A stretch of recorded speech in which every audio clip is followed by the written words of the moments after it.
The first app that we're checking out today is called Muse, and it markets itself as a spatial canvas for your research notes, your reading, your sketching, your screenshots, and your bookmarks. Because, get this, to the Muse team, deep thinking doesn't happen in front of a computer. It happens on your iPad. I'm just gonna read you a little quote here. Listen to what the Muse team has to say about the iPad being a special place, okay? Desktops are for the most complex, sophisticated tasks. Phones are for when you're on the go, for quick capture, for saving, etc. Tablets are an intermediate step for reading, for annotating, for forming ideas, for rearranging ideas. To the Muse team, your iPad is an intermediary step between doing really complicated, sophisticated things on your desktop and between capturing and saving things from your phone. It's this in-between place where you can interact with things in a very different way than on any other device,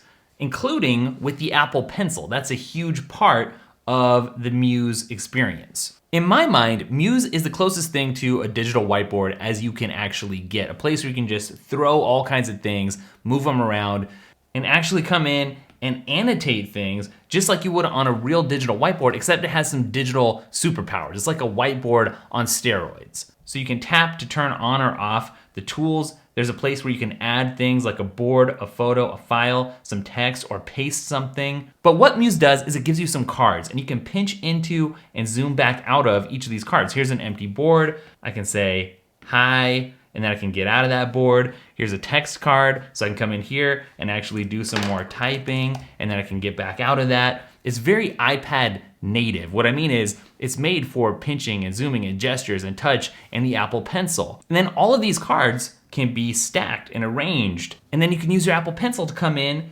and mark all of those things up. It's pretty amazing. Now look what I did. I came in here and I pasted this YouTube video from Andy Mineo. Man, I love how you can mark this up. It's awesome. And I can tap on that and it will take me to that YouTube video, which is great. Let me drop in a photo of some coffee that I had for breakfast today. I can come in here and write on it. I can zoom back out.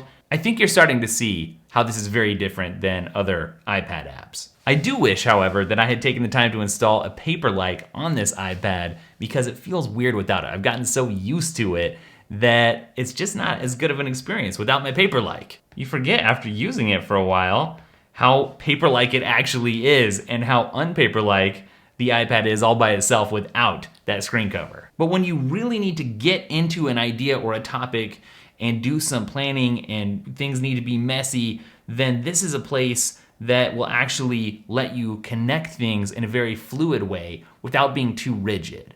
And that's why it's so awesome. One thing you'll notice is that the pencil kit tools are very minimal and they only show up when you need them. It's just a very fluid and natural experience, and honestly, it's just unlike anything else that I've ever tried. It's so cool too to be able to mix different kinds of elements. Because I know some people are really rigid and structured and they like a grid layout and everything to be organized just so. I think this kind of an option is just gonna set a lot of people free when it comes to unlocking your ideas and organizing and thinking in a different way. Now here's something that's kind of funny. The Muse people said, no, we're gonna make an iPad app first, and the iPhone app is just gonna be a companion to the iPad app. So they fully expect you to capture things on your phone, but not do any work there. The work actually comes within the iPad app itself. And that's a super unique approach. I feel like a lot of people start with the iPhone or the Mac and then kind of replicate that experience the best they can on other devices. But here they're like, no, really, the iPad is the best for this type of usage.